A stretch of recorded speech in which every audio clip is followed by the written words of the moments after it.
రాష్ట్రంలో సాగుతున్న అవినీతి కార్యక్రమాలన్నీ కాంగ్రెస్ అధినేత్రి సోనియా గాంధీ కనుసన్నల్లోనే జరుగుతున్నాయని తెలుగుదేశం అధినేత చంద్రబాబు ఆరోపించారు. కాంగ్రెస్ వైకాపా అవినీతికి సై అభివృద్ధికి నై అన్న రీతిలో వ్యవహరిస్తున్నాయని విమర్శించారు. విద్యుత్ బొగ్గు కొనుగోళ్లలో అక్రమాలు నిరూపించేందుకు సిద్ధమని బాబు సవాల్ విసిరారు.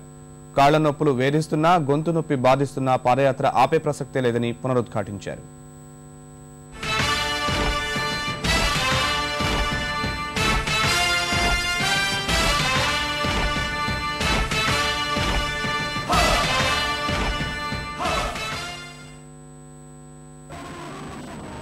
వరంగల్ జిల్లాలో తెలుగుదేశం అధినేత చంద్రబాబు వస్తున్న మీకోసం పాదయాత్రకు ప్రజలు బ్రహ్మరథం పడుతున్నారు.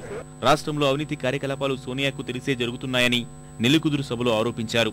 మంత్రి ధనమాలపై విచారణ జరపకుండా అడ్డుకోవడమే ఇందుకు నిదర్శనమన్న ఆయన తప్పులు చేస్తున్న ఈ తప్పుడు ప్రభుత్వానికి కిరణ్ నేతృత్వం వహిస్తున్నారని మండిపడ్డారు.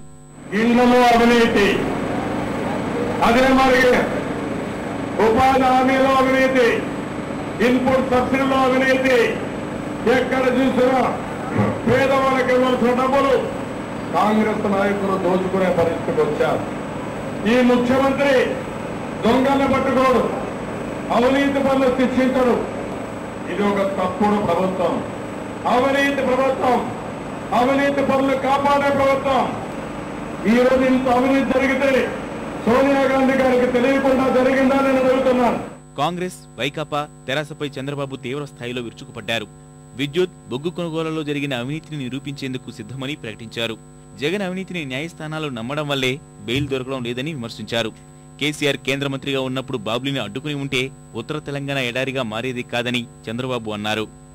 ఒక పక్క కాంగ్రెస్ గాని వైఎస్ఆర్ గాని రెండు పార్టీలు కూడా అవినీతి పార్టీలు. పేరు కూడా చూశారు, కాంగ్రెస్ సై, కాంగ్రెస్ వై. అవినీతికి సై, అభివృద్ధికి నై. అది వీళ్ళ సిద్ధాంతం. ఆ రోజు కాంగ్రెస్ పార్టీలో రాజశేఖర రెడ్డి ముఖ్యమంత్రిగా ఉండి ఇష్టానుసారంగా దోచుకున్నారు, విదేశాల్లో దాచిపెట్టుకున్నారు. మామూలు డబ్బులు కాదు, 1,00,000 కోట్లు అనేక సార్లు కోర్టుకు వెళ్ళారు, బెయిల్ కోసం పోయారు. 200 రోజులైంది, ఏ కోర్టులో కూడా బెయిల్ ఇవ్వలేదు. అంటే జడ్జిలు కూడా ఒక నిర్ధారణకు వచ్చారు అవినీతి జరిగిందని. డోర్నకల్ నియోజకవర్గంలో ఇవాళ చంద్రబాబు పాదయాత్ర కొనసాగనుంది.